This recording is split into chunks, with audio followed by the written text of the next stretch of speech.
Bienvenue dans cette nouvelle vidéo. J'ai fait en fait un live la semaine dernière sur le groupe Facebook Bâtir son empire immobilier. Je vous mets le lien dans la description si vous voulez nous rejoindre. Et malheureusement le live ne s'est pas enregistré. Donc comme le sujet intéressait pas mal de monde, je me suis dit allez je vais le refaire. Ça sera un plaisir de vous partager ces infos. Et puis voilà, cette fois je veillerai à faire la bonne manipulation, à bien enregistrer. Alors du coup le sujet c'est de savoir si l'achat-revente d'un bien occupé, d'un bien loué, c'est intéressant, est-ce que c'est astucieux, est-ce que c'est risqué, où est-ce qu'on va? Alors je voulais vous dire pour commencer que je suis ravie d'arriver à tenir, en tout cas pour l'instant, le rythme d'un live une semaine sur deux. J'aborde en fait avec ma vision juridique et ma vision d'investisseur des techniques ou disons j'attire votre attention sur des points qui peuvent être intéressants pour vous, sur des points à risque. Et ça, donc toutes les 2 semaines, il y a 2 semaines, j'ai un petit peu délégué, entre guillemets, puisque je vous avais fait un live de la soirée IMO où j'étais avec un spécialiste de la fiscalité. C'était super intéressant. Je vous invite à regarder en historique sur le groupe. Vous allez retrouver dans la barre de recherche sur la gauche, vous tapez live et vous retrouverez tous les lives que j'ai fait et que Aurélien fait. Ok, alors du coup, on attaque le sujet de ce soir. En fait, l'idée de ce live sur l'achat-revente d'un bien loué, je l'ai eu en entendant un blogueur investisseur en parler. Donc nous sur le groupe, hein, vous le savez maintenant, on n'aime pas les vendeurs de rêves. Donc moi je voulais vraiment décortiquer cette idée et vous donner toutes les armes pour l'aborder sereinement, voilà, pour savoir si vraiment vous allez sur ce style de bien, sur ce style d'opération, à quoi vous vous exposez. Donc lui, il le présentait comme une excellente solution pour les investisseurs pour générer du cash, de la plus-value. C'est vrai que sur le papier, ça séduit d'acheter un bien loué parce que peu d'investisseurs et peu de familles sont intéressés par ce type de bien. Évidemment, un investisseur, une famille cherchera un bien vide pour y établir son projet. Le prix d'achat il va être moins élevé que le prix d'achat d'un bien vide et c'est intéressant dans les zones où la demande est supérieure à l'offre de logement. Donc par exemple en zone tendue. Donc typiquement voilà à Strasbourg, là où je suis, c'est le cas. Ça peut être intéressant hors zone tendue aussi évidemment, mais en tout cas c'est une technique qui est bien utilisée, qui est utilisée surtout dans les grosses villes. Un autre avantage, c'est que le loyer rentre directement dans ta poche à partir du moment où tu es acquéreur, où tu deviens propriétaire. Donc imagine la puissance de la technique. Si tu as un différé de remboursement, tu peux créer une belle trésorerie jusqu'à la revente. Tu récupères le dépôt de garantie du précédent propriétaire qui va te verser en fait, hein, c'est le dépôt de garantie du locataire mais que l'ancien propriétaire te verse. Et puis évidemment, la cerise sur le gâteau, c'est de revendre ce bien libre d'occupation, puisque ça va augmenter la valeur du bien, ça va augmenter le prix de vente, et donc tu auras une plus-value sur ce bien. Attention, de manière générale, une trop bonne affaire ne doit pas t'aveugler sur les conditions annexes, sur les risques que tu dois prendre pour que ça réussisse. Ça, c'est vraiment quelque chose que je veux te dire et sur lequel je veux attirer ton attention. Finalement, moi, mon exposé, mon sujet de ce soir, je vais le découper en quelques parties. D'abord, si tu envisages d'acheter, revendre un bien qui est actuellement loué en bail d'habitation, donc on va parler de la location nue, de la location meublée, du bail mobilité aussi. Ensuite, on va parler du bail professionnel. Donc, vous savez, c'est les professions libérales notamment. Donc, voir est-ce que c'est intéressant ou pas de faire cette technique sur un bail professionnel. Et puis, pour terminer, on va parler d'un bien loué en bail commercial. Voilà, donc toujours avec cette vision IMO, vision investisseur. Ok, alors on attaque tout de suite par le bien que tu envisages d'acheter et de revendre ensuite et louer en bail d'habitation location nue.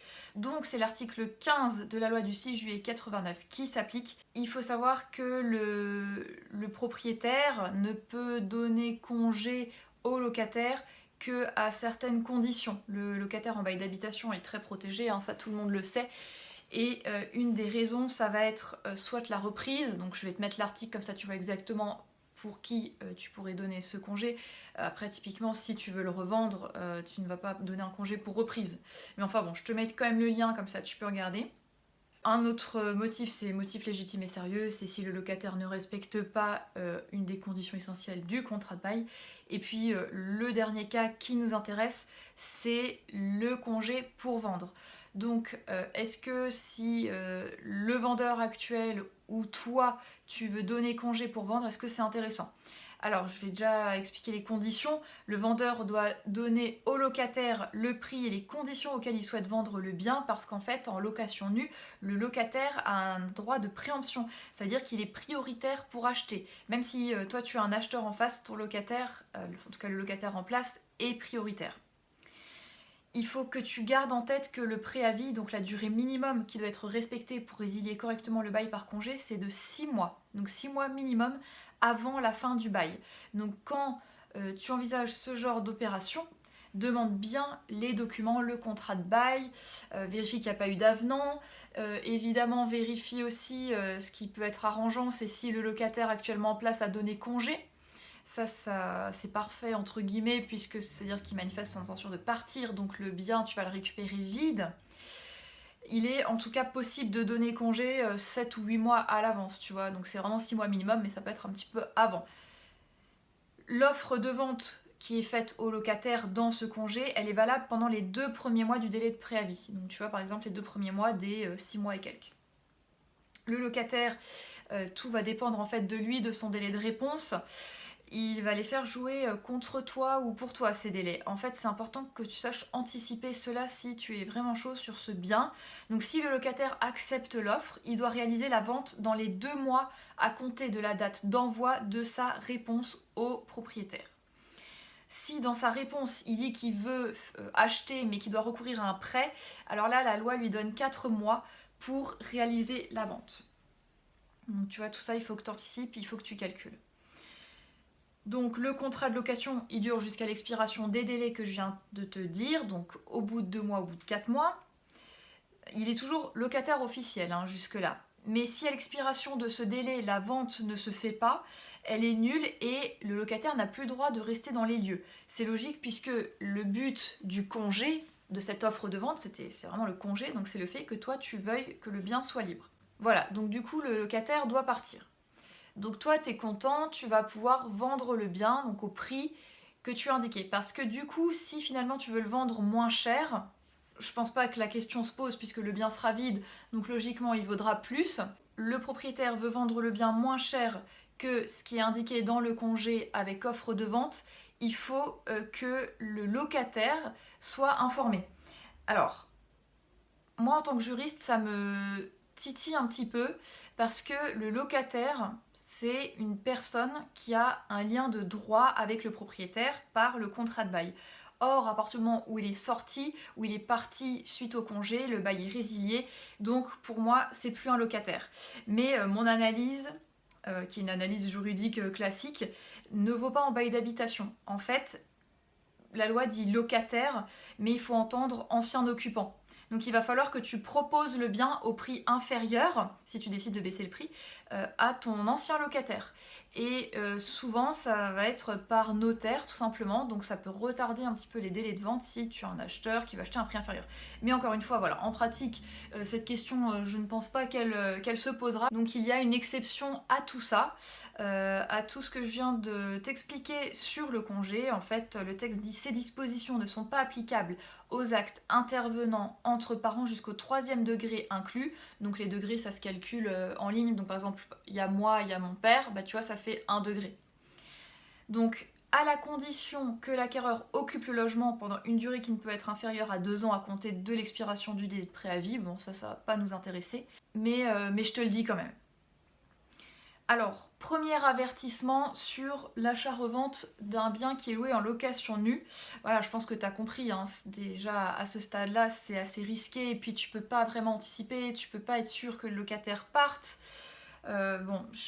pour un premier achat, j'irai pas dessus.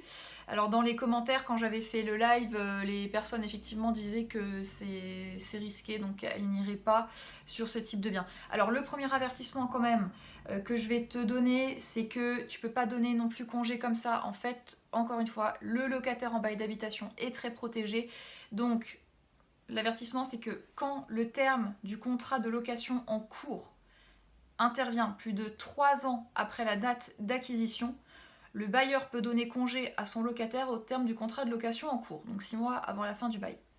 Mais quand le terme du contrat de location en cours intervient moins de 3 ans après la date d'acquisition, le vendeur ne peut donner congé à son locataire pour vendre le logement qu'au terme de la première reconduction tacite ou du premier renouvellement du contrat de location en cours. Donc ça rallonge beaucoup ton délai, sachant qu'un contrat est en principe conclu pour 3 ans minimum. Il y a des tempéraments, mais voilà, je ne vais pas rentrer dans le détail, en tout cas pour ces opérations-là. De toute façon, tu vois, en location nue, je pense que attaquer un achat-revente, c'est trop risqué, donc c'est pas la peine. Alors, un deuxième avertissement aussi, tu sais, il y a les locataires protégés de la loi du 6 juillet 1989. Donc, le bailleur ne peut s'opposer au renouvellement du contrat en donnant congé à l'égard de tout locataire de plus de 65 ans et dont les ressources annuelles sont inférieures à un plafond de ressources en vigueur. Ok, ça, les ressources, je vais te les donner juste après. Donc il ne peut pas, le bailleur, donner congé à ces personnes-là, donc je te rappelle plus de 65 ans et qui ont des ressources, dont je vais donner les montants tout de suite, sans qu'un logement correspondant à ses besoins, donc ce besoin du locataire, et à ses possibilités, donc c'est clairement les possibilités financières, lui soit offert dans les limites géographiques prévues à l'article, etc. Donc en gros, il faut que tu proposes un autre logement qui soit dans les critères géographiques et financiers du locataire. Le présent alinéa est également applicable lorsque le locataire a à sa charge une personne de plus de 65 ans vivant habituellement dans le logement et remplissant la condition de ressources précitées. Ok. Donc, le plafond, je suis allée chercher le tableau.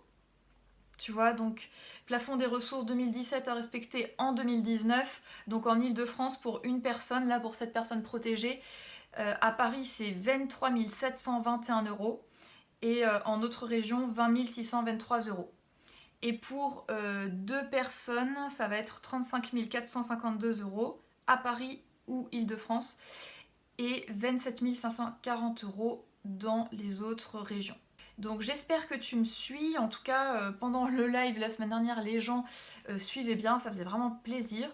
Je voulais aussi te dire que ce que je viens de te dire sur les locataires protégés, il y a une exception, c'est si le bailleur est lui-même, donc en fait c'est toi en tant qu'acquéreur, hein, si le bailleur est lui-même une personne physique âgée de plus de 65 ans ou si les ressources annuelles sont inférieures au plafond que je viens de te donner.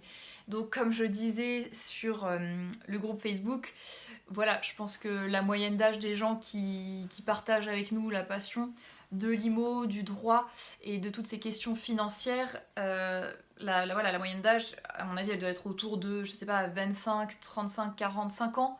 Mais voilà, si toi tu as plus de 65 ans et que tu nous suis sur Facebook, et ben vas-y, tu peux commenter sous la vidéo, ça sera intéressant. C'est un honneur en tout cas d'avoir des personnes comme ça dans le groupe. Petite précision de l'article, l'âge du locataire, de la personne à sa charge et celui du bailleur sont appréciés à la date d'échéance du contrat, donc à la date anniversaire si tu veux, et le montant de leurs ressources est apprécié à la date de notification du congé. Et puis j'ai quand même mis un troisième avertissement, voilà, je suis juriste, donc j'anticipe tout et je vous fais tout anticiper. Et là, très clairement, je pense que ça va achever de te convaincre que c'est pas trop le bon plan de faire un achat-revente d'un bien loué en location nue. Donc le fait pour un bailleur de délivrer un congé justifié frauduleusement par sa décision de reprendre ou de vendre le logement, c'est-à-dire si au final tu reprends pas ou que tu le vends pas, c'est puni d'une amende pénale dont le montant ne peut être supérieur à 6 000 euros pour une personne physique et 30 000 euros pour une personne morale. Et sachant que le montant de l'amende, le juge va le proportionner à la gravité des faits et le locataire peut aussi demander des dommages et intérêts. Voilà, en gros, ce que dit le texte. Donc, tu vois, c'est pas si simple en bail d'habitation, location nue. On va passer sur la location meublée. Est-ce que c'est plus simple? Est-ce que c'est plus intéressant? Donc là, on vise l'article 25-8 de la loi du 6 juillet 89. Tous ces articles, je te les mets dans la description. Tu peux aller regarder par toi-même.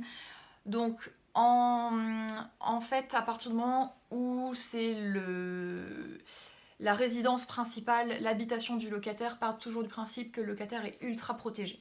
Donc le congé peut être donné pour vente, mais le locataire n'a pas de droit de préemption. Le congé peut être donné pour reprise ou encore pour motif légitime et sérieux, comme je l'ai expliqué pour la location nue. Donc là, ce qui est intéressant, c'est que le locataire n'a pas le droit de préemption. Ça ressort pas en tant que tel du texte, mais j'ai trouvé l'info sur service-public.fr. Tu peux trouver pas mal d'infos juridiques et pas que d'ailleurs sur ce site. Je te conseille vraiment de le consulter dès que tu te poses une question. Alors, mon avis pour le meublé, c'est que en pratique, le turnover est supérieur quand même par rapport à la location nue, donc ce qui rend l'achat-revente plus intéressant. Tu auras plus de chances de récupérer un bien qui va se vider dans les mois qui suivent ton achat. Ça reste aléatoire. Et encore une fois, tant que tu n'as pas le congé du locataire entre tes mains, tu n'es pas du tout sûr de pouvoir libérer ou faire libérer ce bien. Résultat, si tu achètes un bien loué, meublé en colocation par exemple, bah, tu l'auras à un prix inférieur au prix du marché. Et si tu arrives à le revendre, par exemple, tu vois, les locataires ils partent au mois de juin parce qu'après c'est les colocataires, parce qu'après c'est l'été, donc ils rentrent chez eux pendant les 2-3 mois de vacances des étudiants, ils ont bien de la chance. Là, tu le reprends, tu le retrouves vide ce bien. Et si tu arrives à le revendre à une famille, parce que y a plusieurs chambres, hein, c'est une colocation, ils achèteront par coup de cœur et là tu feras une très belle opération. Donc ouais, vraiment en meublé, je pense que c'est un bon plan, mais si tu arrives à te renseigner sur l'intention de quitter le logement ou pas. Si c'est un studio meublé pour étudiants, bah pareil, est-ce qu'il va partir après l'année scolaire ou pas? En tout cas, tu peux faire une belle opération là-dessus grâce au turnover en général qui est attaché au meublé, mais attention, attention, attention. Pour moi, ça reste quand même risqué. Donc, demande bien toutes les pièces qu'il faut. Quand tu rencontres le locataire, essaye de savoir s'il veut partir. Et encore une fois, ce qu'il te dit à l'oral ne vaut pas forcément en pratique. Donc, voilà, toujours être très prudent. Et puis, un dernier mot sur le délai de préavis. Si toi, tu veux donner congé, notamment en congé pour vente. Hein. Le congé délivré par le bailleur ne peut prendre effet qu'au terme du bail. La notification doit être adressée au locataire au moins 3 mois avant l'échéance du bail. Voilà. On attaque un dernier cas que j'ai identifié pour l'achat-revente d'un bien loué. C'est le bail mobilité, surtout dans les villes où il y a une forte demande, puisque le bail mobilité, c'est, vous savez, ce nouveau contrat qui est conclu pour une durée entre 1 mois et 10 mois max. Il est non renouvelable, non reconductible. Il peut être modifié une fois par avenant, mais la durée totale ne doit pas dépasser 10 mois. À la fin du bail, si le locataire et le propriétaire signent un nouveau bail, par contre, pour le même logement meublé, là, c'est un bail qui passe obligatoirement sur le régime du meublé. Donc en bail mobilité, le locataire peut résilier le contrat à tout moment avec un préavis de 1 mois minimum. Et puis à la fin du bail, du côté du propriétaire, en fait, il n'y a pas besoin de donner congé, c'est vraiment à la fin du bail, le locataire doit partir sans démarche active du propriétaire. Il n'y a pas un congé à délivrer comme dans les autres cas que je viens de te dire. Donc le bail mobilité, tu vois, donc on est aussi entre guillemets sur du meublé. Mais sous le régime du bail mobilité. Donc là, très clairement, si c'est ce type de contrat que tu as entre les mains, bah là, tu sais qu'au bout des X mois que le contrat a été conclu, attention, hein, si un avenant a bien le demandé, mais en tout cas, la durée ne sera jamais supérieure à 10 mois, là, tu peux avoir peut-être potentiellement quelque chose de très intéressant pour faire un achat-revente d'un bien loué. On passe sur l'avant-dernière hypothèse que j'ai identifiée pour l'achat-revente d'un bien loué. C'est si tu visites et si tu veux te positionner sur un bien qui est loué en bail professionnel. Donc le bail professionnel, en fait, c'est tout simplement le bail qui s'applique pour un local qui est utilisé ni pour une activité commerciale, ni artisanale, ni industrielle, ni agricole. En fait, ça concerne les professions libérales, les professions qui ont les revenus qui sont imposés dans la catégorie des BNC, des bénéfices non commerciaux.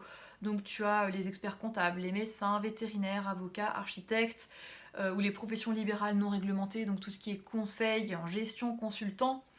Donc la durée d'un bail pro, elle est fixée à 6 ans minimum. Donc évidemment, il peut être conclu pour une durée supérieure. Là, pareil, hein, bien demander le contrat de location pour que tu regardes toi-même les échéances, les dates qui ont été conclues entre le propriétaire, donc ton vendeur, et le locataire actuel. Donc au terme fixé par le contrat, sauf si le bailleur le dénonce, le bail est reconduit tacitement, sans formalité particulière et pour la même durée si une clause le prévoit. Le locataire, lui, il peut quitter les lieux à tout moment à condition de l'avoir notifié à son bailleur et il a un préavis de 6 mois à respecter.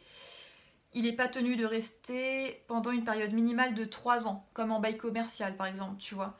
Donc là, en bail professionnel, tu vois, c'est aussi assez souple finalement. Le bailleur, quant à lui, ne peut mettre fin au contrat qu'à son expiration avec un préavis de 6 mois. Et il n'y a pas besoin de justifier d'un motif spécifique et il n'y a pas de contrepartie financière. Donc là, c'est toujours en faisant écho par rapport au bail commercial. Donc là, c'est l'article 57A de la loi du 23 décembre 86 qui réglemente ça. Donc pour moi, c'est un cas que j'identifie comme potentiellement intéressant si je souhaitais faire de l'achat-revente d'un bien loué. C'est vachement plus souple que d'autres contrats, et notamment le bail commercial. On va tout de suite voir le bail commercial, comme ça tu pourras comparer, et puis n'hésite pas à me dire si tu es d'accord avec moi.